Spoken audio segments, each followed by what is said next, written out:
তিন দফা দাবি আদায়ে গণ অনশন করছে জগন্নাথ বিশ্ববিদ্যালয়ের শিক্ষক শিক্ষার্থীরা। পূর্ব ঘোষিত কর্মসূচি অনুযায়ী জুমা নামাজের পর রাজধানীর কাকরাইল মোড়ে অনশন শুরু করেন তারা। এর আগে সকাল থেকে গণসমাবেশ করেন বিশ্ববিদ্যালয়ের সাবেক ও বর্তমান ছাত্র শিক্ষক। দাবি আদায়ের আগ পর্যন্ত যে কোনো মূল্যে আন্দোলন চালিয়ে যাওয়ার হুঁশিয়ারি দেন তারা। আরো জানাচ্ছেন মুশফিকুর রহমান।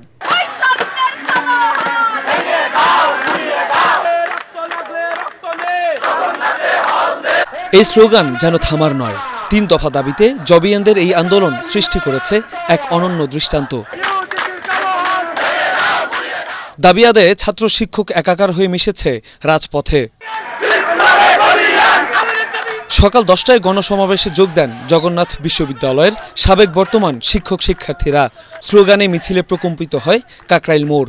ছাত্র শিক্ষকদের উপর যখন লাঠিচার্জ করা হয়েছে এরপর থেকে আমরা পুলিশের কোনো ভূমিকা দেখি না। হয় আমাদের এখান থেকে উঠাই দিতে হবে, আমরা কেউ যাব না, আর না হয় আমাদের দাবি মানতে হবে। আমরা মেসে থাকি এবং টিউশনের টাকার মাধ্যমে চলার মাধ্যমে আমাদের খাবার দাবার নিয়ে সবকিছু নিয়ে হিমশিমে পড়ে যেতে হয়। এই দাবি যতক্ষণ পর্যন্ত আমরা আদায় না করতে পারছি ততক্ষণ পর্যন্ত আমরা এইখান থেকে যাব না।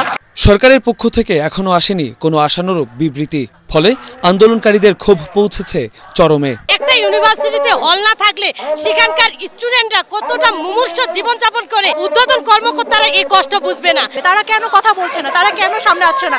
আমরা কি জগন্নাথ বিশ্ববিদ্যালয় বলে, আমরা কি ঢাকা বিশ্ববিদ্যালয় নাই দেখে আমাদেরকে এইভাবে ফেলে রাখছে যারা? কিসের জন্য এখানে বাজেট নিয়ে সমস্যা থাকবে, হল নিয়ে সমস্যা থাকবে? আপনারাই বলেন কেন? কিসের জন্য নামমাত্র মেয়েদের একটা হল থাকবে, ছেলেদের কোনো হল থাকবে না? কিসের জন্য? দাবি আদায়ের আগ পর্যন্ত আন্দোলন দমানো যাবে না বলে সাফ জানিয়ে দিয়েছেন তারা। প্রাণ গেলেও আন্দোলন থেকে পিছু হটার সুযোগ নেই বলে হুঁশিয়ারি দেন অনশনকারীরা। জগন্নাথ অবহেলিত, বঞ্চিত, নিষ্পেষিত, এটা ঐতিহাসিকভাবে সত্য। আমরা যা দাবি করেছি পূর্ণাঙ্গ রূপে সেই দাবি মানতে হবে। আমরা এমন একটি পর্যায়ে উপনীত হয়েছি, আমাদের এখন আর বেঁকে যাওয়ার কোনো সুযোগ নেই।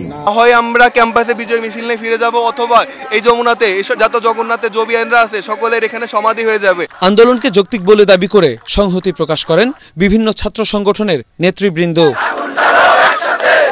মুশফিকুর রহমান, এটিএন বাংলা, ঢাকা।